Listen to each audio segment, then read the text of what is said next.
Hello everyone. I, Soumya Jain, member of Cerebrate, the Strategy and Consulting Club of LBSIM, welcome you all to the fourth episode of Industry Unplugged. Today we have with us Mr. Prateek Shah, who is the Senior Program Manager in Azure dedicated to Microsoft. He has worked with companies like IBM, Container Managed Services, etc., and he believes that a good mentorship can help a person thrive in his career. I welcome you, sir.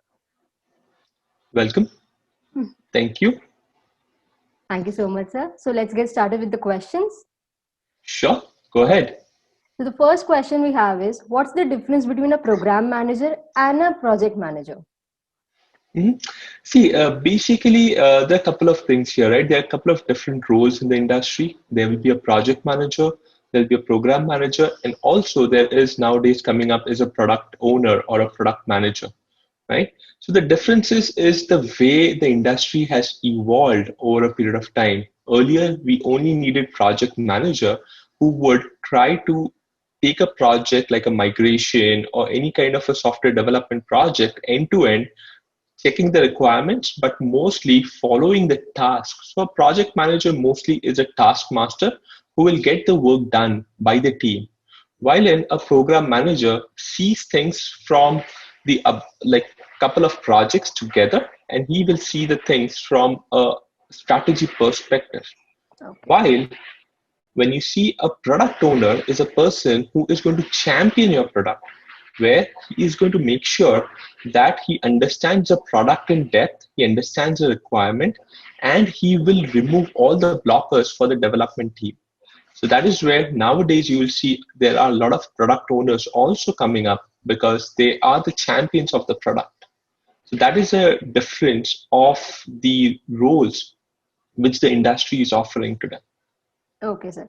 So moving on, how one can communicate with the stakeholders that are involved in a program, and how do you Mhm. manage the communication lag? Sure. So basically, when we see communication as a word, right, what Hmm. we normally do is we only think about speaking or we only think about writing emails.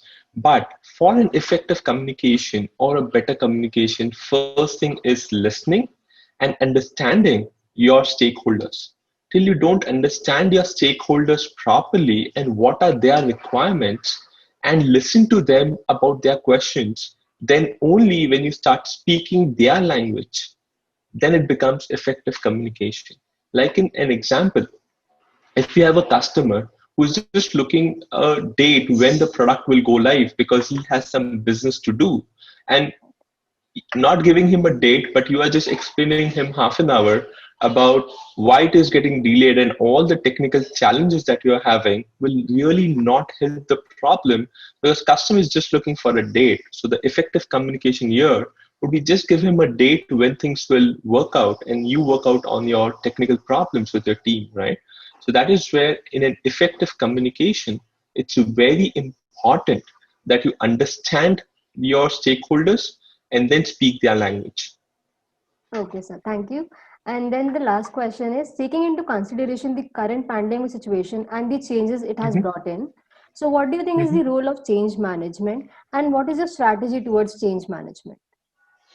Sure. So basically, how I see change is that's the only thing which is constant in this world, right? Because every time we as human beings will need to go through a change, and that's what we like, right? We don't like everything which is constant always, right? Because it becomes monotonous. So that is Right. where first thing is we need to make sure that we embrace the change. We accept the change going on around the world, not panicking it, not being very panic about what's going on and how it is going to happen, but embrace the change and then see what solutions you can have in that change. Because any change management would be effective if you strategize it and plan it and then change slowly according to time, then doing a complete new change all of a sudden, right? Right, sir. So if you see, I'll tell you one very good example of a guy in my apartment. So basically, he is a idli seller, and he used to sell idlis outside of my apartment.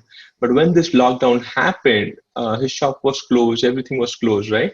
So he could have just said, okay, whenever it will reopen, that time I can sell it. But he has a basic need of money every day, right, to run his family. Yeah. So what he started is he and his wife started stitching masks and then started selling in my apartment. So that is how we embrace the change, right? Where a small change from an idli seller to creating a cotton mask and selling it into the apartment, because he already knows a lot of numbers of the people, or he has a WhatsApp group of people in the apartment. So it was very easy for him to just send an ad and say, I'm doing this. And that was the need of the hour.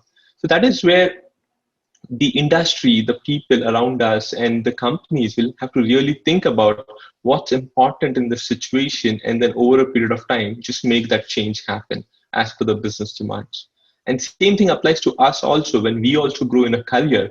In every stage, there is a new role, there's a new change, and we have to make that changes effective and happen. And that's where the change management is very important. Okay, sir. Thank you so much for your valuable time. Hope our viewers get a You're very welcome. insightful session. Thank you. That It will be was all my for the day. pleasure. It was my pleasure doing this. Yes. Thank you, sir. Thanks a lot for having me. Of course, sir. All right, guys. See you Thank all in you. the next episode of Industry Unplugged.